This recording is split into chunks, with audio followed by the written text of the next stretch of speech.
There we go. Good morning. I'm Rita Hickman, body mind expert, shiatsu massage therapist, and I help women take their bodies and their minds back from a narcissist. I keep them from going crazy. I keep them from losing their self-respect and dignity, and I help them move forward when they feel stuck, when they're tired of being controlled and manipulated by someone who doesn't have their best interests in mind, namely someone who's behaving in a very narcissistic way. So if you're here, you're probably looking for information and ways that a narcissist can manipulate you. So if you wait till the end of the video, I'll give you the 411 on how to get more information so that you can step out of this craziness that you live in. So narcissists control your emotions and other people's emotions in more than 5 ways, but they're multidimensional and creative, and you have to think of a narcissist almost as a predator, because when they're in a place of fight or flight, their main concern is to protect themselves at all costs, no matter what it looks like. So maybe it looks like lying to one person and telling the truth to another, or lying to multiple people, or maybe it's waiting until the worst possible moment to give you bad news, or misconstruing things that they say so that you get the wrong impression. At the end of the day, someone who is being very narcissistic, you have to liken them to someone who's being a predator. Their main focus is on themselves, whether they're good people or not, whether they're wonderful people who save people and do good things and have important jobs and are smart. It doesn't mean that they don't flip into that predator role, into the role where it's me against you and you bet it's going to be me. Now, the really hard part about that is when that's in your personal relationship, when the person that you're supposed to feel safe with or feel vulnerable with isn't able to be safe. You aren't able to be vulnerable with them because with you, they flip into that predator state, the state where they use their own feelings and insecurities and issues as a way to control the people that care about them, because those are the safest people. Those are the most vulnerable people. Those are the ones that will be more effective. So when you go home, how are they messing with your head and your emotions? Well, a narcissist at the basis, if someone is a predator, if they're looking for information, what they're going to do is they're going to constantly be testing things. So one of the ways they control your emotions is they look for times when you're vulnerable. They're not looking out for a time where you can have good communication like you are. They're looking for a time when you're most vulnerable.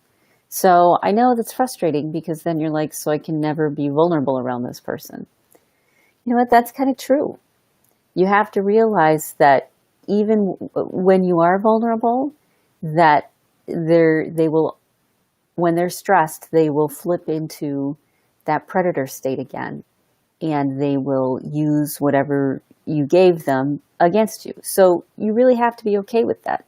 You have to realize that you're in a relationship with someone, that you can't be as vulnerable as you can be with someone else, with your therapist, or you can be with a close friend or a mentor, someone who's safe. Because a narcissist may be safe sometimes when they're regulated, but very soon after they're not. And they will use whatever you told them, whatever you said, against you, because they're looking for ways to feel in control, to feel in power, and to test you, to find out what gives them an effect, what doesn't give them an effect, almost like information gathering. And that's why when you pivot or stand up for yourself or do something different, so does a narcissist. Because when they're in fight or flight, they're in predator mode, and you are the adversary, you are the prey, and they're gathering information about you so that they can feel like they're in control, feel a sense of power. So yeah, one of it is that they're mining you for your secrets and your ideas and your deepest thoughts and feelings, and they'll ask you questions to get to that information, to find it. So they'll be very curious and very interested until they get that information from you. So keep that in mind. It's not about you against the narcissist. It's that when they're stressed out, they're going to be in predator mode. The key isn't to play that game of I'm not going to give you any information and I can't be vulnerable with you. The key is recognizing when and how you can be vulnerable and also not being as vulnerable in the first place, taking care of some of your buttons. So one of the second ways that they will manipulate and control your emotions is that they will do things to make you feel crazy. They will do things to make you feel as if you were responsible for how they feel. When someone's dysregulated, when their brain is in fight or flight, the main thing they're looking to do is to protect themselves as well. So they're not only being a predator, but they're also looking to protect themselves, emotionally protect themselves from themselves. So they do gaslighting. They use things to help themselves feel better, let's say. Because at the end of the day, a narcissist knows that they're dysregulated. They know when they're off balance. They just don't know how to get back into balance, or they don't value it, or it's not important to them. And so they realize that they don't always have that control, which is why they try to control so much. And because they know they don't have that control, they need to control someone else. They need to control you. And they control you by doing things to make you feel as dysregulated and off balance as they do. That's gaslighting. Because underneath, they're scared and worried that they can't have good relationships. And maybe if they're younger, like in their 20s, they just don't know any better. But eventually, as they get older, which most women I end up working with, they realize that they've been through a few relationships. They realize they have anger management problems. People have left them a few times. And they realize that this is the situation. And so if they can find someone who will play with them, then they're going to spend a lot of time trying to make you feel as crazy as they do. Because if you feel crazy, then maybe they're not so crazy. Once again, it's not a big game. It's not about walking into a relationship and saying, you're gaslighting me. It's walking into a relationship and realizing, yeah, they'll probably gaslight me, but it really won't work because I know I'm not crazy and I've got lots of support and I know how to regulate my emotions, and they don't.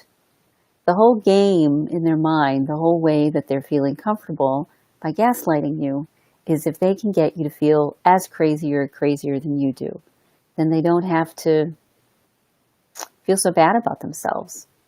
But the key isn't about who's the crazy one. That's trapped again. That's controlling you.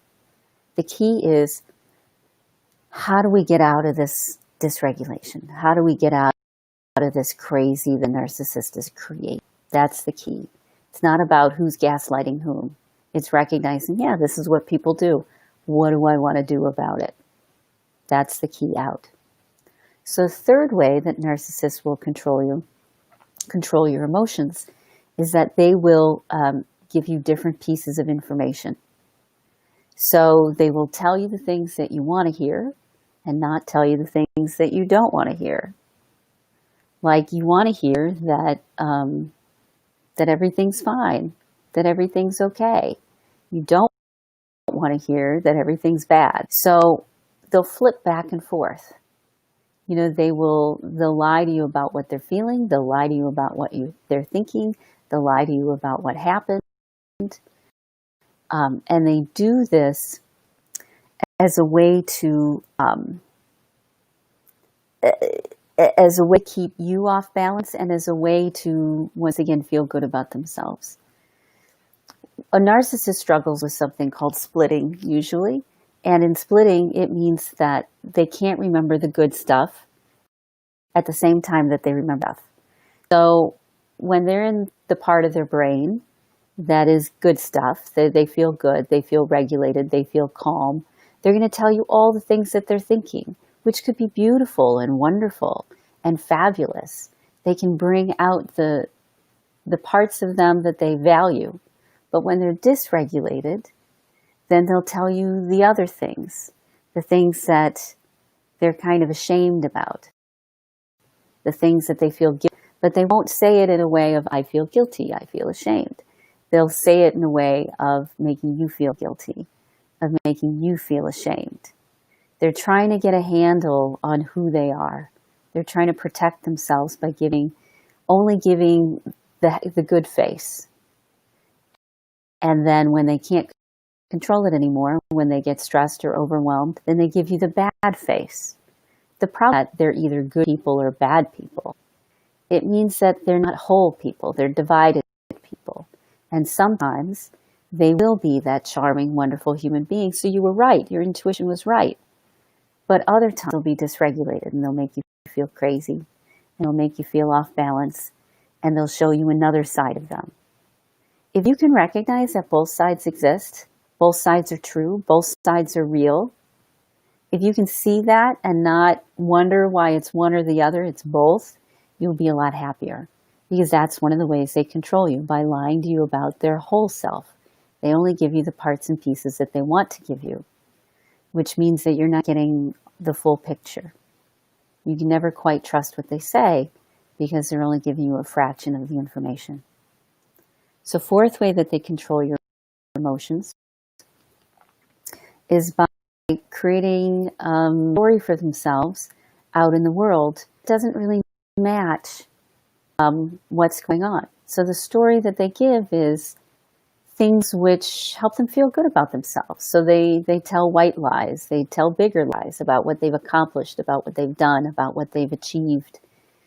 And they do this because it's the way that they can control how they feel about themselves and how other people perceive them. They know they struggle. They know they've got disconnects. They know they, are off balance. This isn't their first time around. They just don't know that there's something they can do about it. So because they feel crazy inside, they have to show everybody that alternate story of who they are. They have to show them a better story, or the best version of who they are. A lot of narcissists on Facebook, only showing you one version of life, only showing you one version of it. So they will out into the world give the best version, but at home struggle with the worst version of themselves. So the fifth way they control your emotions is just by keeping you off balance. If they can do things that keep you questioning yourself, they keep you wondering what's true, they keep you making decisions based on stress, then they will feel powerful. You see it in politics all the time. You see it in advertising and marketing. If people can make you feel off balance, then they're the ones in control. I had a friend who worked in a very male plant and cardboard plant. And what would happen is someone would purposely try to make someone else mad. They'd purposely go in and say things or do things to get people off balance. And the person who got mad first was the loser, was the one that wasn't in control. So a narcissist purposely wants to keep you off balance, because if you're off balance, then they have power over you. Smart, you're not as focused, you're not as direct, and it gives them a feeling of security because you are not calm and centered, which means that they feel good. It's the response against that. Okay, they're not calm and centered, which means that I'm okay. I'm clearly not as screwed up as I think I am because they're off balance. It's kind of like a way to feel good about themselves. Thank God I'm not as crazy as you are. Thank God I'm not as screwed up as you are. Wow, you really have a lot of problems. It's just a way to feel better. It's a way to distract themselves from their own feelings that they're out of control of how they feel. So keep those in mind. There's lots of ways that narcissists manipulate your emotions. But at the end of the day, it's really nothing personal. It's just a dynamic that's always been happening. It doesn't even mean they don't love you. It doesn't even mean that they don't care about you. It doesn't even mean that when they lie to you or get angry or manipulate you, that there isn't an underlying threat of love. The thing is that they don't know how to handle these emotions. And so they fall back on human nature. Human nature when we're stressed. Human nature when we're overwhelmed and frustrated. They behave in ways that are childish and inappropriate because they haven't learned how to manage their own emotions. So they live in a state of constantly being off balance or afraid they're going to be off balance. So when you realize that this is happening, and it doesn't mean anything, it's just how they're functioning, how they're working, you get some of your control back. Because you realize it's not personal, it's not your fault. And you know what? They're going to be fine. You can leave, you can lay, you can take care of yourself, and they're going to be fine for a long time. They know exactly how it works. So I hope you have a great rest of your day. I have a great rest of my day. And I'll see you tomorrow morning. Oh, I wanted to tell you. So if you about how to get done, how to get some good stuff, how to see what we do, .com, soon to be Rita Hickman Coaching.com, and set up a strategy call. Because we'll sit down, I'll do a free strategy call. Email me, and